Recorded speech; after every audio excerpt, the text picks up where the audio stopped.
မင်္ဂလာပါခင်ဗျာ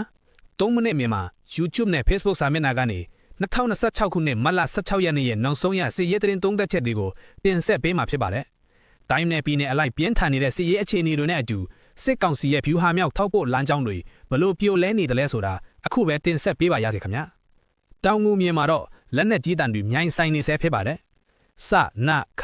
848အတွင်းကို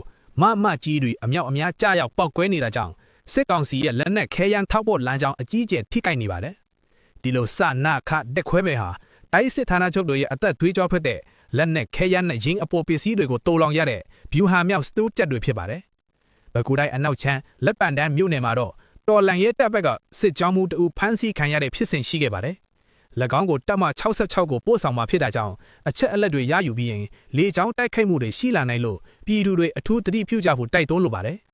ရှမ်းမြောက်စစ်မျက်နှာမှာတော့ကိုကန်တပ် MNDAA ကတပတ်သက်ထိုးစစ်ဆင်နေပါတယ်။ယမန်နေ့က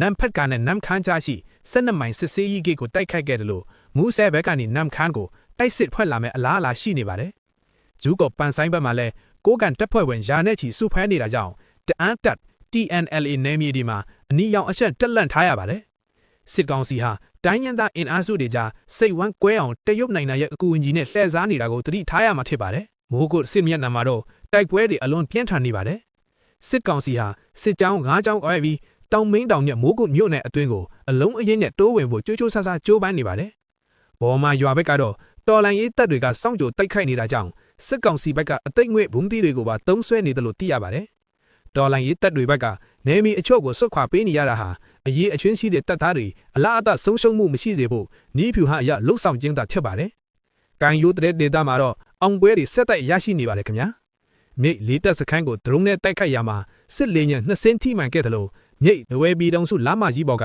တောင်ရကန်းစခန်းကိုလည်းအပြစ်သက်စိမ့်ပိုက်နိုင်ခဲ့ပါတယ်ခင်ဗျာ။ကရင်နီပြည်နယ်မှာလည်းစစ်ကောင်စီကလမ်းပိုင်းတွေဖွင့်ပြီးလက်အစားကိုကျူးစားပြီးမှကရင်နီပူးပေါင်းတပ်တွေရဲ့မိုင်းစလက်တိုက်ခိုက်မှုကြောင့်မရှူမလခန်းစားနေစေဖြစ်ပါတယ်။တည်င်းတွေကိုကျေနပ်အားရတယ်ဆိုရင်ကျွန်တော်တို့ရဲ့3မိနစ်မြန်မာ channel ကို subscribe လုပ်ထားပေးပါအောင်ခင်ဗျာ။တိုင်းနယ်ပြည်နယ်အသီးသီးကတော်လန်ရဲ့တည်င်းတွေကိုအချိန်နဲ့တပြေးညီတင်ဆက်ပေးသွားမှာမို့စောင့်မျှော်ကြည့်ရှုပေးကြပါဦး။အားလုံးပဲဘေးကင်းကြပါစေ။အရေးတော်ပုံအောင်ရမည်